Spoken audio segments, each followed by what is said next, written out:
주신 사랑은 증량다 못하며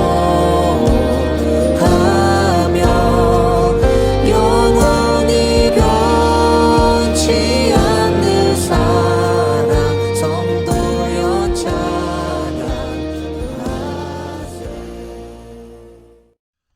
레위기 11장은 이스라엘에게 먹을 수 있는 것과 먹지 못할 짐승들에 대한 말씀을 주는 장입니다.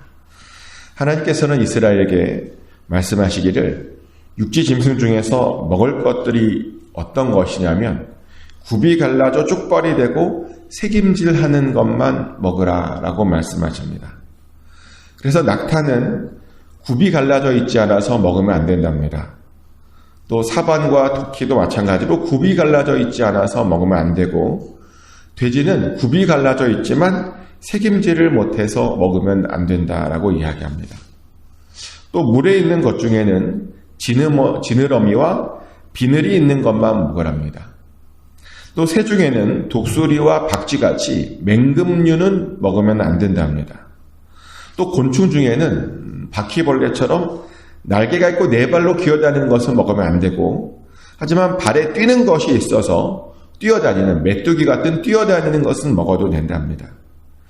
또 부정한 짐승의 사체를 만지는 것은 부정하게 되고 그는 반드시 씻어야 된다고 말하고, 또 쥐와 도마뱀같이 땅에 기어다니는 모든 길짐승들은 가증하니 먹으면 안 된다고 이야기합니다.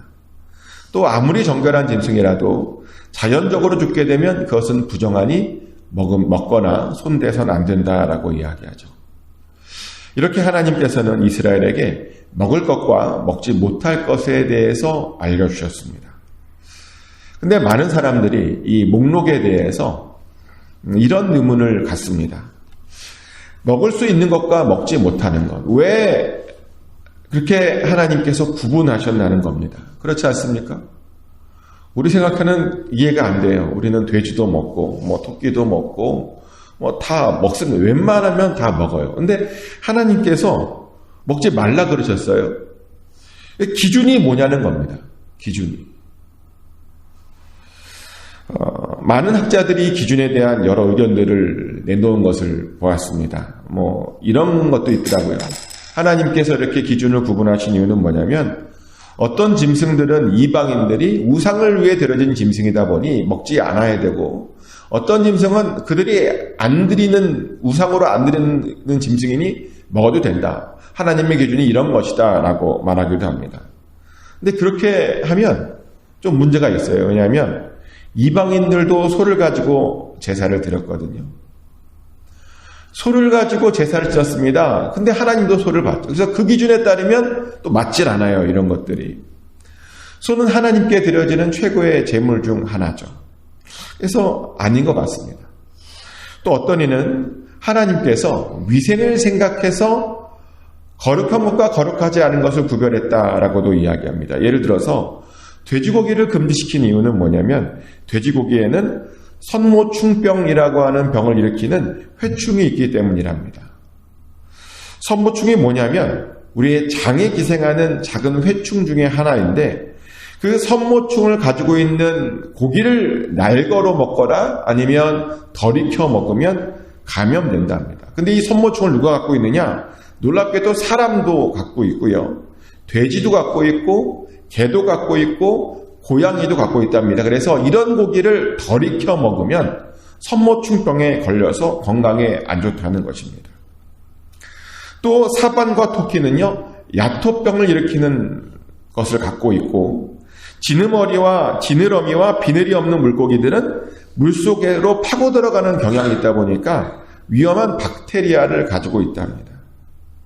그래서 광야에서 사는 이스라엘 사람들에게 그런 동물은 위험하니까, 건강상으로 위험하니까 먹지 말라고 한 것이다 라고 이야기한 것 아니냐, 학자들은 얘기하죠.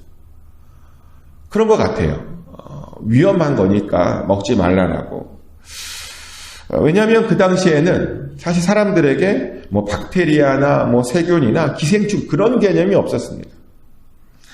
어떻게 병이 걸리는지 자세히 알지 못했습니다. 그런데 하나님께서는 우리를 창조하시다 보니 다 알고 계셨죠. 어떻게 병들이 전염되고 감염되는지 알고 계셨습니다. 그래서 그런 전염과 감염을 막으려고 한 것 같습니다. 그래서 이것이 맞는 것 같은데 또 어떤 사람은 또 이것에 반대 의견을 내더라고요. 뭐냐면 아니 그렇게 위생상 안 좋을 것 같으면 차라리 말해주면 되지 않냐고. 이거 건강에 좋지 않으니까 말해주면 우리가 다 이해하고 할 텐데 뭐 보면 건강에 안 좋다라는 말은 없어요. 성경 안에.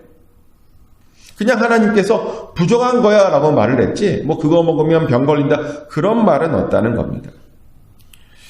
그러다 보니까 또 어떤 사람이 또 이런 의견을 제시했어요.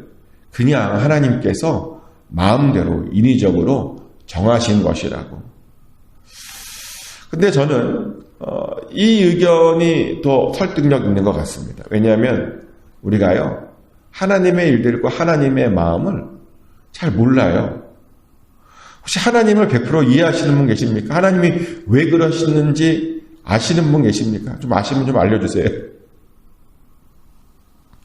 우리는 하나님을 알 수 없고 하나님께서 정하신 그 기준을 솔직하게 말하면 잘 모릅니다. 물론 나중에 우리가 천국에 가면 때가 되면 알게 될 겁니다. 그런데 지금은 알 수가 없다는 겁니다. 그래서 우리가 생각하기에 하나님께서 어떤 기준이 있으시겠지만 우리가 보기에는 자기 마음대로 어떤 기준을 정하신 것이 아닌가라는 그런 생각이 든다는 겁니다. 그리고 그것이 맞다고 생각되는 이유가 있는데요. 뭐냐면 신약에 보면 신약 성경에 가면 이 기준이 바뀌어요. 다시 신약 성경에서 분명 레위기에서는 먹을 것과 먹을 수 없는 것을 이렇게 구별했는데요. 사도행전에 가면 이 구별이 다 깨져버립니다. 사도행전 10장에 보면 이제 베드로가 기도하려고 지붕 위에 올라갔다가 어떤 환상을 보게 되죠. 하늘이 열리면서 그릇 하나가 내려오는 것을 보게 됐는데 그 그릇에 보니까 어떤 짐승이 있냐면 하나님께서 거룩하지 못하다라고 하는 짐승들이 그 그릇에 가득 있는 겁니다.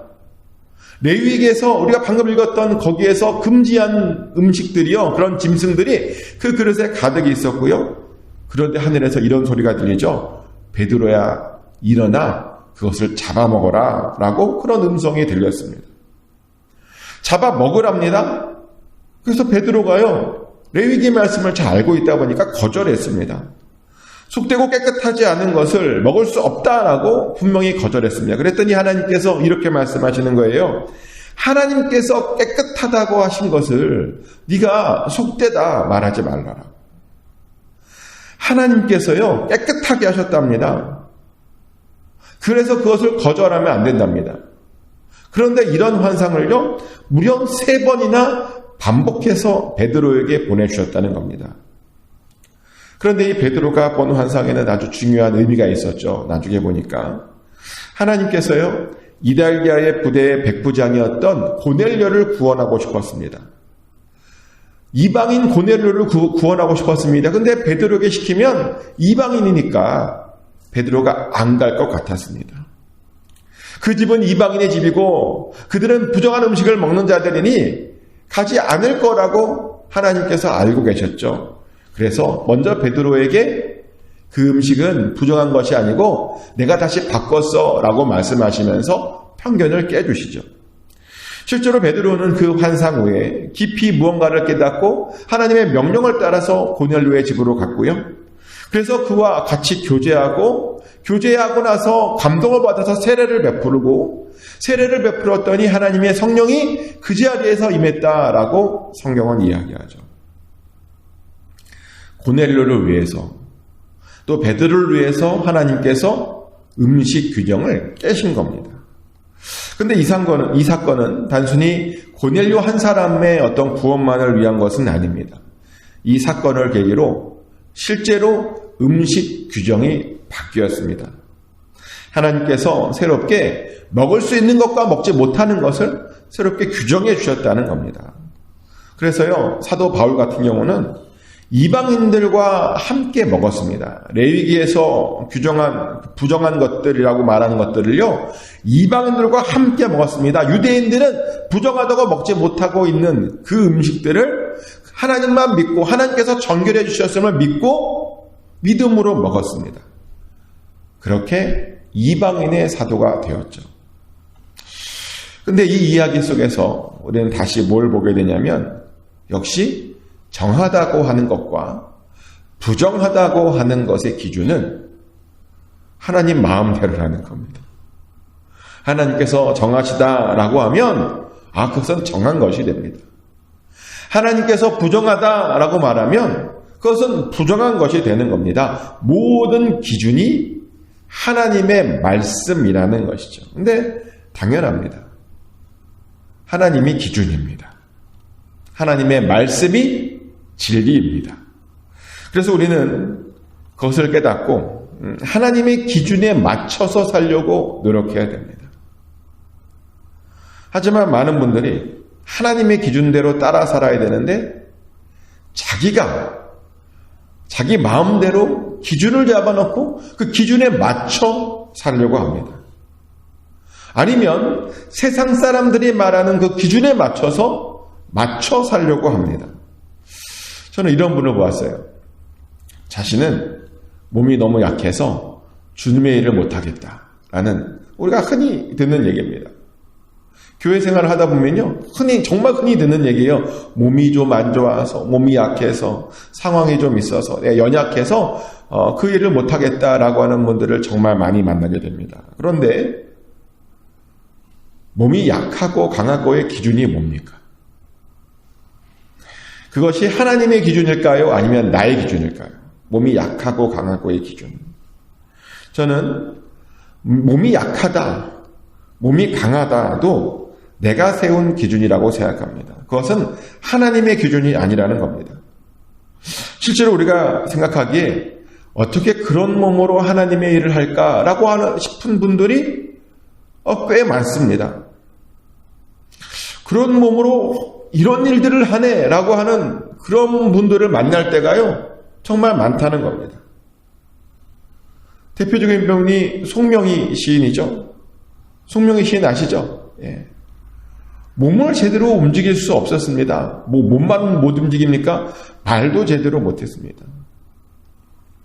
그런데 그가 하나님께 쓰임 받더라고요.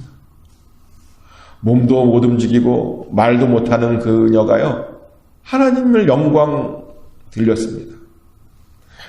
또 지선한 사랑해라는 책으로 유명해지신 이지선 교수님도 마찬가지 아닙니까? 온몸에 화상을 입었습니다. 사람들 앞에 나가기 쉽지 않은 그런 모습을 가지고 있습니다. 그런데요, 그가 담대하게 사람들 앞에 나갔고요, 그랬더니 하나님께 쓰임 받았습니다.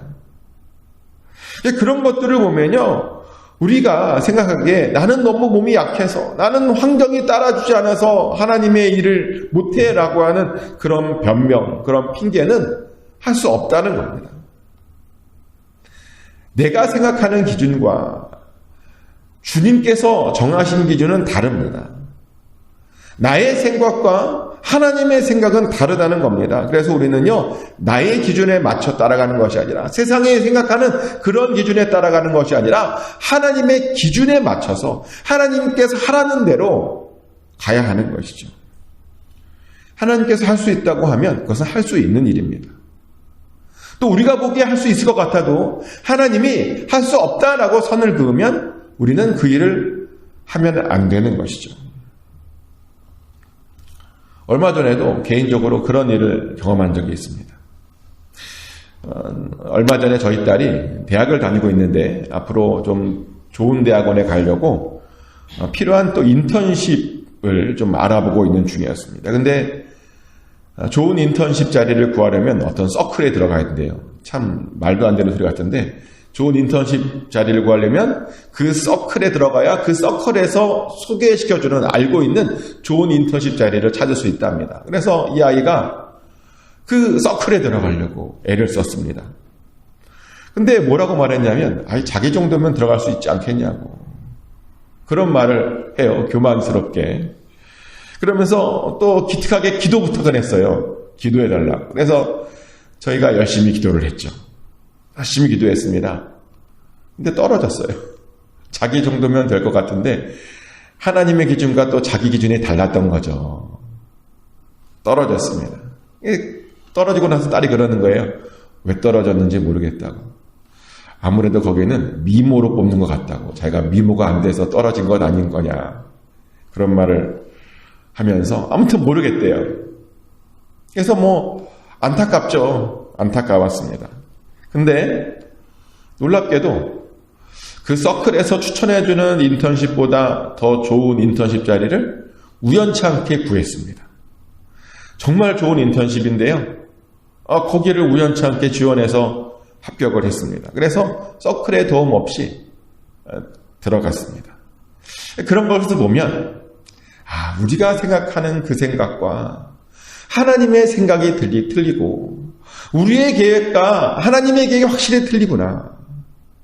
우리의 기준과 하나님의 기준이 많이 틀리구나라는 것을 또 한 번 알게 되었습니다. 근데 바로 그 이유 때문에 우리는 소망이 생깁니다. 왜냐하면 사람들이 생각하기에 이건 불가능해. 너는 못해. 너는 안 돼. 라고 하는 것을요. 하나님의 기준에 합하면 하나님의 손에 의해서 그것이 쉽게 이루어지는 것을 우리가 보게 되기 때문입니다. 그래서 우리는 내 생각하기에 안 되는 것 같아도 하나님만 믿고 언제든 도전할 수 있다는 겁니다. 하나님의 기준이 어떻게 되는지 모르니까. 이것을 꼭 잊지 않았으면 좋겠습니다. 하나님의 생각과 우리의 생각은 다릅니다. 하나님의 기준과 우리가 생각하는 기준이 다릅니다. 그래서요, 우리는 전능하신 하나님, 능력이 많으신 하나님, 또 우리에게 선한 것을 주시는 그 하나님의 기준만 믿고 하나님을 계속 의지하며 나가면 됩니다. 그러면 하나님을 믿고 하나님께서 인정해 주시고 그것을 이루어 주십니다. 축복하는 것은 하나님의 기준과 우리의 생각이 다르다라고 하는 것을 믿고 또 전능하신 하나님의 능력만 믿고 하나님의 기적을 날마다 체험하시는 저와 여러분 되시기를 예수 그리스도 이름으로 축복합니다. 하나님 그 쉬운